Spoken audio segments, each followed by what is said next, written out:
I've been doing some thinking and processing about the 2 videos I made about that girl who surprised her boyfriend at New Year's Eve, and it went super viral, and everybody had all kinds of awful opinions. How folks were writing stories in their heads about 2 strangers, gossiping, spreading all kinds of false nonsense, and how harmful it is for us to have this propensity to form parasocial relationships instantaneously, where we write stories in our heads, we write a fiction. We write RPF about people that we don't know at all based on 30 seconds of what we saw on the internet. And I've talked a lot about parasocial relationships and the pitfalls of them. I've talked about Ballerina Farm. I've talked about Mama Tot, how we don't know those women.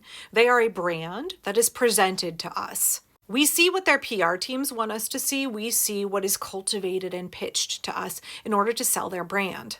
We don't know those women at all. Likewise, we don't know that poor young woman at that New Year's Eve party. Nor do we know her boyfriend. For large creators, we know a persona, we know a brand, we don't know the individual people. We have this huge volume of content that they produce, but we don't know them as people, right? We know a story that is sold to us. And with folks like that young woman at the New Year's Eve party, what we know is even less. We know 30 seconds of them, right? That is just a tiny little snapshot. And we don't know a story that is pitched to us. Instead, we write stories in our heads. All of that can be really toxic and really problematic. And I've been thinking about it a little bit more because I was guilty of jumping to conclusions based on a 30-second video. Right. And I had to check myself and say, just like I'm really careful to not write stories about celebrities and think that I know them, not to write stories about big creators and pretend that I understand who they are as people, pretend that I have a relationship with them, that I have any special insight into who they are. I need to be really careful about not jumping to conclusions and writing a fiction when I see a viral clip of somebody. And I will do better about that going forward. And back when I made those videos about Mama Tot, and I was like, y'all think you know her, but you don't. You know a persona, you know a brand, you know a character that she plays on this app. Somebody asked me like, okay, Angela, well, who are you? Who's the persona that you play on this app? Which I thought was a great question. And at the time I was like, I try to appear more confident on this app than I probably am in person. I'm a lot more awkward and introverted in person. And this morning I was out at brunch with my eldest kid and my older sister. We were celebrating Ruth's 22nd birthday at Fressen, which is this German bakery. And some folks came up to me and were like, "Oh, hi, we've watched your YouTube channel for a really long time." And they were super sweet and really lovely and told me how they were inspired to get ducks because of my duck keeping videos. And the first thing that popped into my head was that video that I made where I said, in real life, I'm far more awkward. The persona that you see on social media is much more confident and extroverted than I really am. Because goodness knows I was really, really awkward when these people came and talked to me. I was like, sure, I turned very red and I like hunch into myself. And I don't really know what to say because I feel like I'm just a regular person and I just yap on the internet, right? I think I said this on Blue Sky lately, like I'm just a 45-year-old mom who yaps on the internet. So they were lovely and I appreciated the interaction. So like it just really, it makes me really happy to know that I had a positive impact on somebody else. And I don't want to discourage people from coming up and talking to me.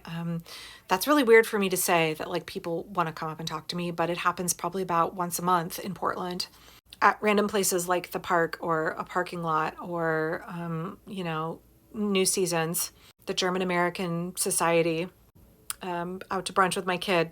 Okay, so put that together with the fact that yesterday I had 100,000 followers on TikTok. And at least around Portland, people recognize me a fair amount. Somebody at the park the other day was like, "Oh, it's our local celebrity, Angela at Parkhouse Permaculture." Okay. And don't get me wrong, I feel the weight of the responsibility of making public content, both here and on YouTube, very seriously. I take it very, very seriously. I just tend to have this very false perception in my brain that like 12 people watch my content, that I magically put it out to the ether, and I hope some of it is inspiring to folks, but obviously like nobody watches it. I think partially because I do not like being perceived. I don't actually enjoy the thought of people knowing who I am or watching me, perceiving me. I've said many times I wish I could do everything I do in a book and just like publish anonymously. But having 3 people in the last month come up to me, hitting 100,000 followers on TikTok, having my YouTube really get a lot bigger in the last couple weeks, I think it is incumbent upon me to have a greater sense of responsibility than I already do when thinking about the kind of content that I put out, because I realize that people listen to me for whatever reason.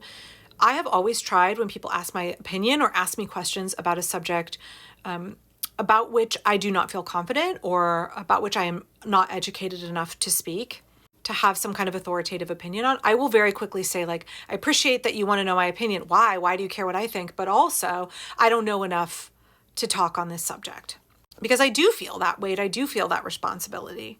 And I don't know if other creators feel that way, if they are aware of the size of their audience, if they're aware of how many people they reach, and if they feel similarly that there is a responsibility there. Not only to fact check, but to be responsible with the kind of communication that you have, to be aware of the fact that your words have an impact on people. I don't know. So I guess what I want to say is that even if there is some level of persona that you get from me, even if you don't know me as a person, I try very hard to be authentic and to have accountability, to apologize when I do wrong, to try to learn to do better, and to not overstep and speak about things where I don't know enough to have an opinion. If you meet me in person, I'm sorry if I'm introverted and awkward, but also please know that I'm grateful that you watch my content. I'm grateful that you care about what I have to say and that you want to interact with me. I don't want to be fake. I don't want to be insincere. And I definitely don't want to sell you a bill of goods. So I don't really know exactly where I'm going with this, except to say that I feel an obligation to you. I feel the weight of that, and I do not take it lightly at all. So thank you for trusting me and watching my content and challenging me. People push back against things I have to say, and I appreciate that. Thanks for letting me be a real person as much as it is possible to do so on this app. That even if you aren't seeing all parts of me, even if you don't know me as an individual, please know that what you see is not a fake construct. My opinions are my real opinions. My beliefs are real and authentic. You may see an artificial level of confidence from me, and you may not have a window into all parts of my life. And I would encourage you not to write stories about me or anybody else on social media. But I hope you know that the ethics that I try to communicate about of earth care, people care, and fair share, those are the ethics that I live by. Those are the values that I try to uphold as best that I can. So I guess roundabout, even though we have this parasocial relationship, I'm grateful for it. I really appreciate y'all getting me to 100,000 followers. If you run into me in real life, please say hi. I don't know whether this platform is going to continue, but I hope that there is a way to learn how to have parasocial relationships in a more healthy way. Because I do think there is a real benefit here. There is a need for human connection that folks are meeting in spaces like TikTok or on YouTube. I do think we need to hone and refine how we have those and what our expectations are. Okay, that's enough rambling. I appreciate y'all. I appreciate you very much. And thanks for putting up with me, for being willing to let me be imperfect and to make mistakes in public, for letting me yap and have opinions. Thank you.